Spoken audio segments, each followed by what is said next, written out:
Caros alunos, voltando para a nossa terceira videoaula, a terceira unidade, a didática na ação docente, que traz como objetivo identificar os saberes docentes essenciais à prática pedagógica.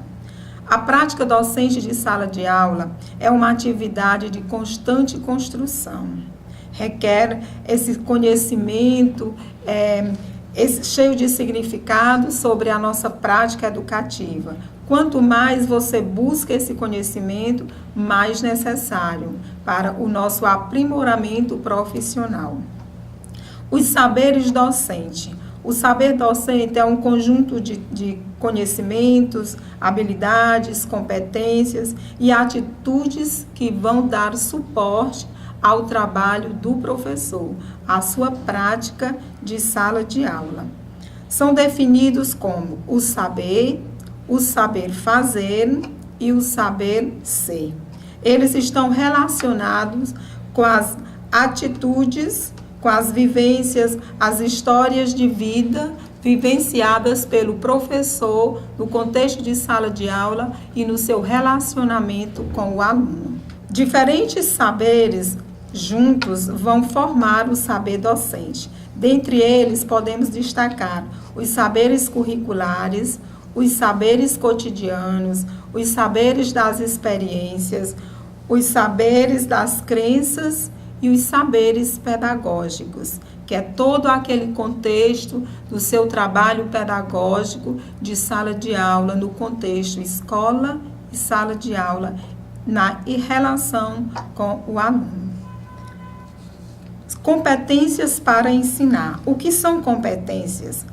Várias são as competências exigidas ao professor para cumprir com a sua função social de ensino, de sala de aula. Para Perrineau, 2000, competência é a faculdade de mobilizar um conjunto de recursos cognitivos a fim de solucionar a forma pertinente e eficaz numa situação ou num conjunto de situações. E para desempenhar o ofício de ensinar, tem que construir durante a sua formação inicial e continuada competências indispensáveis à sua formação de educador. Dentre elas, podemos citar: organizar e dirigir situações de aprendizagem, o trabalho em equipe, participar da administração da escola, informar e envolver os pais, utilizar novas tecnologias, enfrentar os deveres e os dilemas éticos da profissão e também administrar sua própria formação continuada. Então, essa competência final de administrar sua própria formação continuada, ela faz toda a diferença. Então, fica a critério do professor, do educador, do profissional, dar continuidade com a sua formação, já que é um fator inerente, indispensável ao processo ensinar e aprender. E as relações entre professor e aluno. É um elemento, assim, considerado de bastante relevância, essa relação professor e aluno.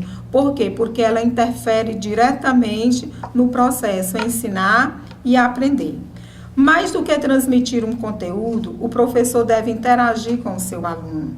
O professor deve dialogar com o seu aluno, deve despertar e também fazer acontecer no contexto de sala de aula, onde tudo acontece, a pedagogia do olhar.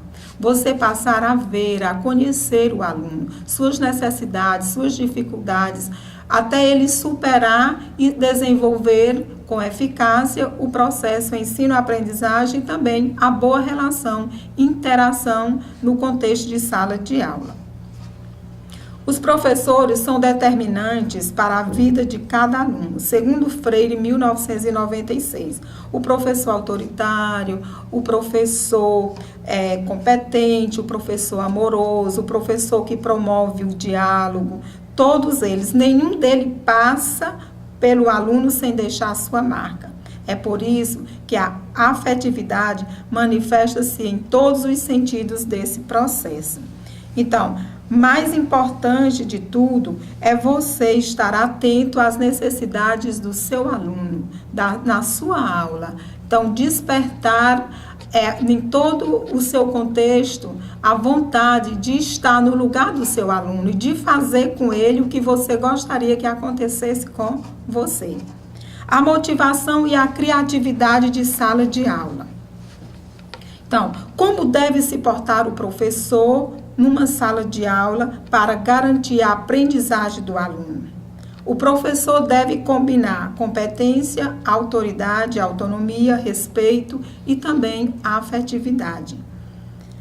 A motivação e a criatividade, como ela acontece?